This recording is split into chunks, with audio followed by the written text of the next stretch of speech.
Hola Jane, he estado viendo ¿cómo estás? Bien. Bien, he estado viendo tu programa, me encanta. Ay, muchas gracias. Mira, no te quiero dar mi nombre, pero pucha, te cuento, tengo un problemita. Llevo como 7 años con mi pareja y tenemos una hija de 2 años ahora.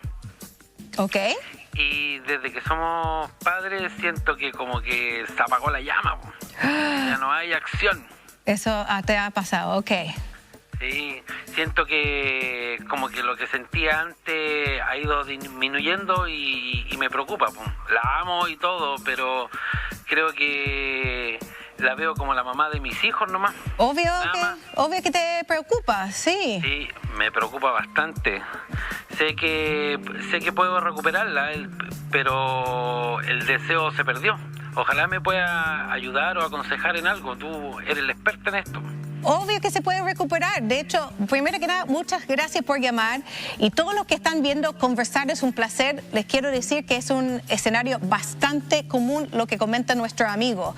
Pero no se preocupen, porque con mis amigos profesionales vamos a ver cómo podemos mantener esa chispa. Porque es un tema difícil, pero hay cosas que se puede hacer. Así que vamos a conversar.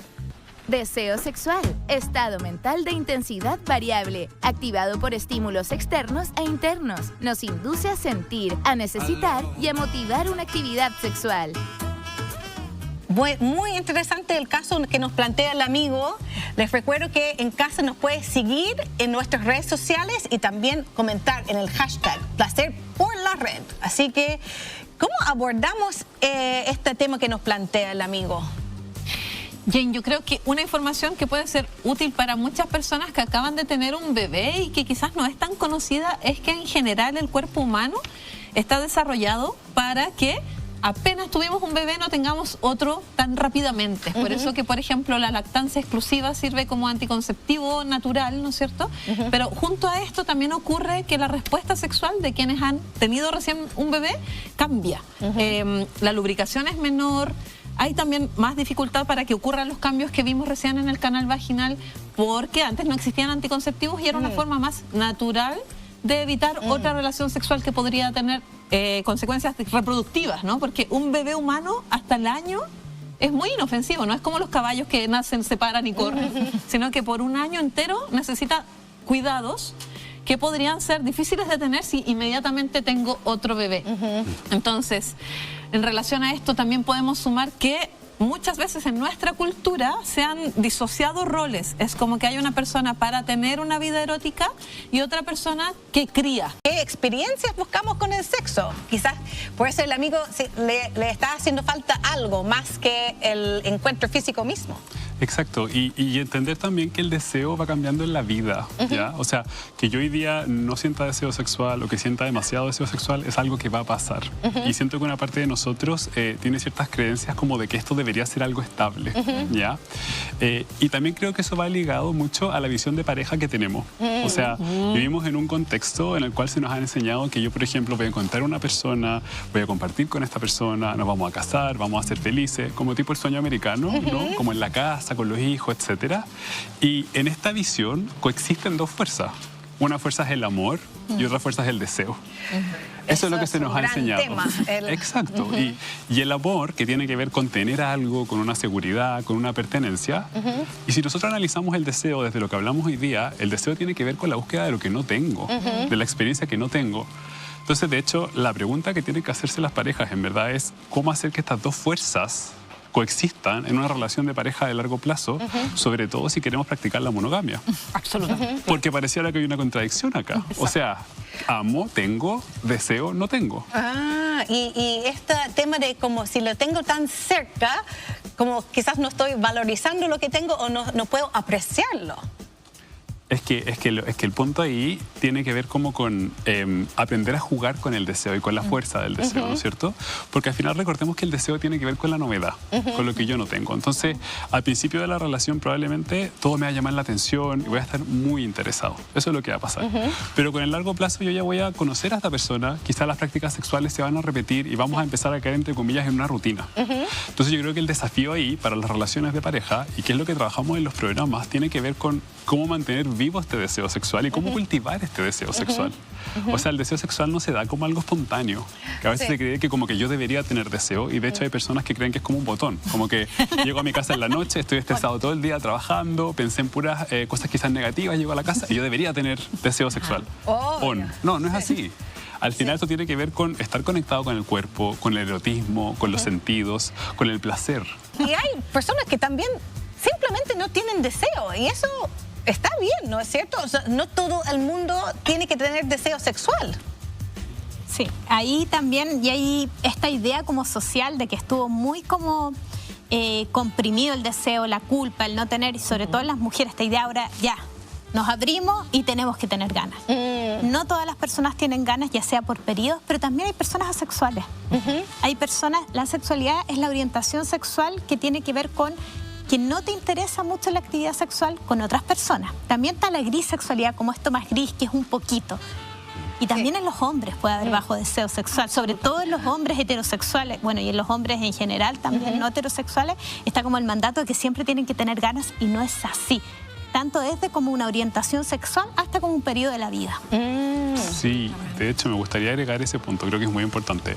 Con respecto al deseo sexual masculino, está este estereotipo súper fuerte con respecto a el hombre, que en esta figura que siempre tiene deseo, siempre tiene ganas, y si no tiene ganas como que hay algo mal más o menos en la relación. Y la verdad es que volvemos al punto de la diversidad. Somos todos distintos y todos buscamos experiencias distintas en la actividad sexual. Y puede ser que quizá algún hombre quiera ser protegido, contenido, tal vez quiera liberarse un poco, tal vez quiera relajarse, y está ok. Entonces, no pensar que hay un problema porque quizás no cumplo con estas reglas, este estereotipo masculino necesariamente. Pero uno después piensa que ya no me quiere o tiene otro, o sea, cuando baja el deseo, siempre uno piensa en lo peor, digamos, pero no da el espacio que simplemente no tiene que tener deseo a cada momento. No, y preguntarnos también qué deseamos. Creo que es una pregunta muy válida que no la hacemos, porque en realidad quizá lo que no deseo es penetración. Es contacto físico, tocando el cuerpo, erotizándome, masturbándome, pero tal vez sí deseo un abrazo, tal vez sí deseo dar un beso, y es súper legítimo y una forma de conectar también. Ahí en ese tema de qué deseo es súper importante, porque sé que en casa también hay muchas personas que tienen deseos alternativos. Hemos estado hablando alto, bajo, desequilibrios, pero también hay que hablar del qué. El erotismo es tan variado como personas que pueden sentir deseo. Entonces, hay muchas personas que desean las cosas que en la cultura están más normadas como deseables. Pero, y ojalá podamos darle valor a eso, también hay personas a las que les gustan cosas o personas o partes de las personas muy específicas. Históricamente la sexología ha patologizado lo que es diverso de lo reproductivo. Hoy la sexología está dando una mirada despatologizante, o así quisiéramos que fuera, a la diversidad de deseo en la medida en que no te dañe y no daña a otras personas. Entonces, consentimiento. Consentimiento, ¿no es cierto? Que va a estar muy relacionado en este programa completo. Sí. Por ejemplo, vamos a hablar de que hay personas que pueden... Voy a hablarlo en un espectro, ¿sí? Porque no quisiera, cuando digo esto, hay personas que tienen una sexualidad más tradicional, que a eso coloquialmente se le llama deseo vainilla, ¿no? Porque es como que de todos los sabores de los helados posibles, el que te gusta es el clásico, ¿sí? Me gusta, por ejemplo, la posición de misionero. Eso es lo que deseo cuando pienso en tener relaciones sexuales con mi esposo o mi esposa. Yo he llegado a toda esa vuelta. Yo, o sea, al final de trabajar en sexualidad todo este año, yo soy muy vainilla. Muy vainilla, sí, y me gusta, y estoy bien con eso. No tengo un problema con que mi sexualidad sea vainilla, fantástico. Y de aquí para acá hay una cantidad de espectro hermoso y gigante y variado, que puede tener desde cosas muy al ladito de lo vainilla o variables de lo mismo, hasta prácticas quizás conocidas como más extremas, como el sadomasoquismo, etcétera. Pero también hay gente a la que le excita la lana, hay gente a la que le excitan los globos, le genera erotismo. Que nos comentan ahora con el hashtag Placeres por la Red y nuestras redes sociales, porque nos encantaría saber todo lo que les excita y lo que desean ustedes. Y acá hay un estereotipo que yo creo que es súper relevante, sobre todo en los contextos heterosexuales, con los hombres como súper genitalizados. Incluso en lo muy vainilla se están perdiendo esto de la piel completa. A veces uno pregunta, bueno, ¿y qué te estimula? Bueno, me besa, me toca, practica sexo oral, y se pierde la espalda, los brazos. y a veces hay un mundo para descubrir, y como todo lo no genital, en parejas heterosexuales muchas veces la dinámica de todo hacia ella, y sin perderse un montón de estímulos para él, que podrían ser súper gratos y que no son ni siquiera transgresores ni complejos. Es aprovechemos el cuerpo entero, disfrutémoslo y veamos que nos gusta. Algo puede no gustarnos, darnos cosquillas. Bueno, ahí no es. Sí. Podemos Pero empezar a reírnos. hay que reírnos y no pasa nada. Y también la erección puede ir y volver, porque en esto los hombres, a mí me pasa mucho que el motivo de consulta suele ser dificultad de erección, pero es una pregunta y ¿tenías ganas? No, pues no mucha. ¿Y cómo fue el estímulo hacia ti? Bueno, es que estuve yo estimulando a la pareja nomás, y hacia ti, ¿y qué te gusta? No sé. Entonces, y al final el tema es falta de deseo o falta de estímulo, pero no es problema de erección. Entonces, es súper importante. Me hiciste pensar, Magda, en algo que es tan cuadradito, tenemos todo tan así rígido, que también muchas personas consultan porque piensan que por cómo son, su orientación sexual o su expresión de género, deberían desear ciertas prácticas. Estoy pensando en parejas de 2 hombres, donde entonces, porque yo me veo delgado, debería desear ciertas prácticas, y porque yo me veo grande y musculoso y peludo, debería desear otras. O mujeres lesbianas que son muy femeninas o muy masculinas, y que se asume que entonces para encajar identitariamente deberían desear ciertas prácticas y otras. Sí. Y no. No, lo que queremos.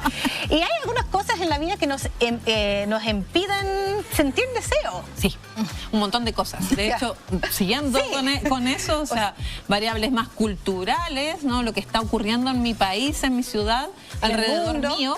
Difícil fue tener relaciones sexuales con helicópteros encima de nosotros, por lo menos yo que vivía al lado de la moneda en todos estos años, fue bien difícil concentrarme, ¿verdad?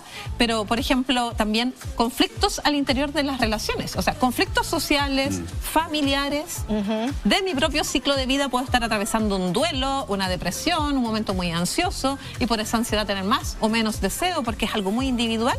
Pero también si yo estoy en una relación de pareja donde, por ejemplo, empiezo a acumular resentimiento, es obvio que al momento de generar intimidad para un momento de placer sexual, hay barreras en esa relación. Se los digo porque muchas personas llegan a la consulta queriendo resolver el deseo sexual sin tocar nada más de la relación, y piensan que eso uno lo puede arreglar con una pastilla que sabemos que no existe, o con una sesión de terapia que tampoco existe. Exacto. Yo ahí quería agregar que siento que uno de los enemigos más grandes del deseo es el estrés. Sí. O sea, cuando por ejemplo las personas están exigiendo tener un cierto rendimiento, tener una erección, llegar al orgasmo, se preocupan de la duración, etcétera, eso genera una pérdida de deseo. Obvio, como si es una exigencia en vez de una diversión. Exacto. O por ejemplo los miedos, miedo al rechazo, miedo al abandono, miedo a que me juzguen. Eso también va a generar que yo vaya perdiendo mi deseo sexual. O sea, tenemos que pensar que nuestro cerebro funciona de una forma igual primitiva, y para nosotros, en verdad, cualquier elemento que genere estrés va a ser una amenaza, y nuestro cuerpo se va a preparar para escapar, ¿ya? Eso es lo que va a pasar, y qué es lo que pasaba en la naturaleza antes. O sea, yo veía un animal salvaje, entonces yo tenía que protegerme y escapar. Hoy día ese animal salvaje ha tomado distintas formas, y quizá una forma puede ser miedo al rechazo, miedo al juicio, exigirme, tener que cumplir, etcétera. Y tenemos que tener mucho cuidado, porque claro, varias personas me dicen a mí como tengo bajo deseo sexual, y yo les pregunto ¿cómo están tus niveles de estrés? Y la respuesta es está muy alto. Y tienen muchos miedos relacionados con el tema sexual, entonces evidentemente eso genera que no tengan alto deseo y que por consecuencia no haya tampoco tanta excitación. Exactamente, y ahí también en la excitación se va a producir una activación del sistema nervioso simpático y parasimpático a la vez, los dos un poco. El simpático es de lucha y huida, y el parasimpático es el de estar relajado, entonces un nivel de activación medio. Pero si estamos muy activos en el simpático es difícil, aunque igual hay unas cuantas personas que ante el estrés y la ansiedad, uno de los mecanismos de respuesta es que les aumenta el deseo. Son minoría, pero les pasa. Es como con la comida. No sé si han visto gente que se estresa y se come todo, y hay gente que se estresa y no come nada. Sí. Bueno, con el deseo igual, aunque yo creo que lo más frecuente es que baje, pero hay gente que le sube. Ojo, situaciones de estrés, de repente puede estar una pareja que le sube y otra que le bajó.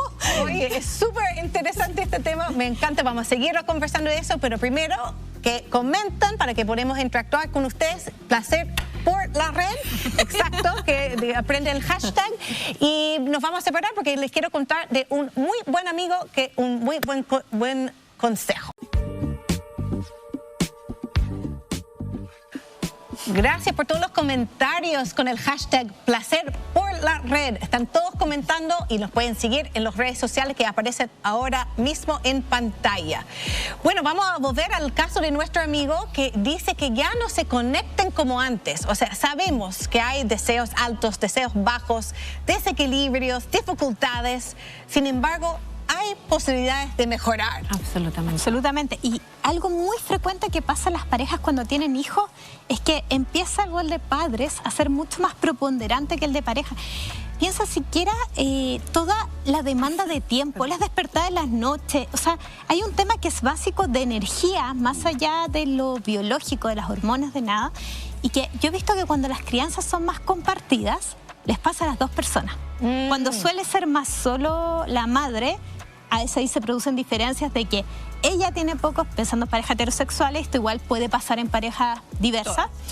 Ella, si se lleva toda la carga, va a estar mucho más cansada, con menos deseo, y él, por otro lado, como tiene menos carga, mantiene el deseo de antes o solo un poquito disminuido, y puede ahí haber reclamos, y además a veces hay rabia ahí, de, oye, ¿por qué me estás dejando sola en esto? Y ahí es súper importante el tema de cómo se equiparan las cosas, que en contextos heterosexuales a veces la mata está bien cargada hacia ella. Pero cuando son más equilibrados, he visto que llegan a la consulta con este motivo como más, se apagó la llama, ya no tenemos ganas, ¿cómo retomamos?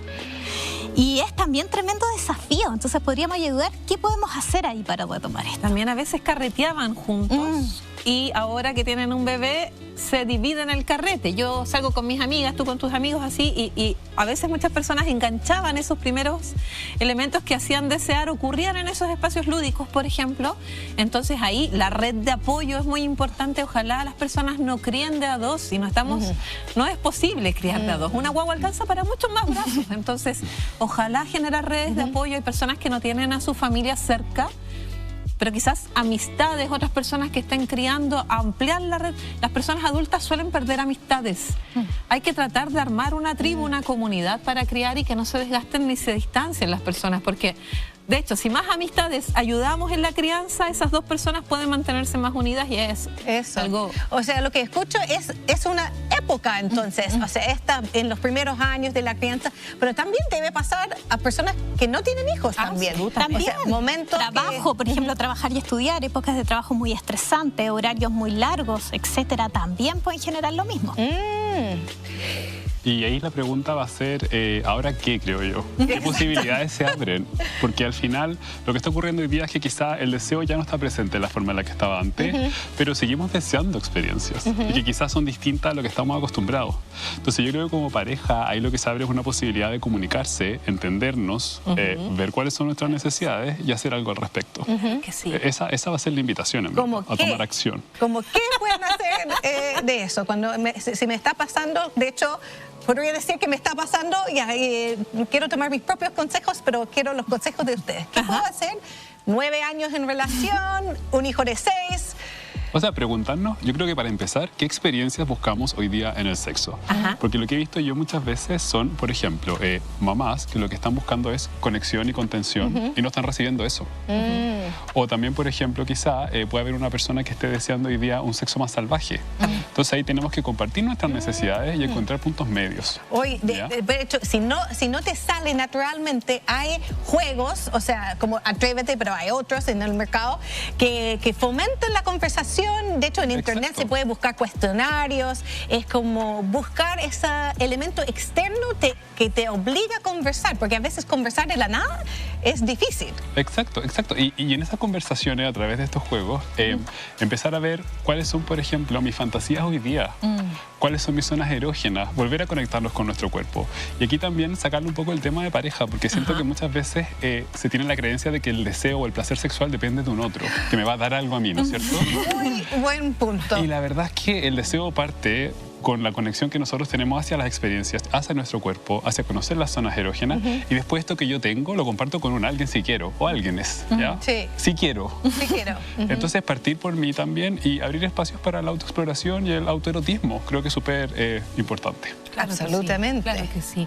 Incluso, por ejemplo, en las parejas en las que está desequilibrado, recordar esto que estás diciendo es demasiado importante, porque yo podría tener más deseo que mi pareja, pero no necesariamente todo lo que haga con respecto a ese interés en mi vida tengo que compartirlo con esa persona. Totalmente. Es como la comida masturbación dentro de una pareja estable es una opción súper válido que mucha gente no lo tomen, mucha gente lo vean como casi como una infidelidad, pero es ser autónomo con lo que tus necesidades y además ser respetuoso. Si la otra persona está súper estresada y no agregar más estrés pidiendo tus deseos, digamos.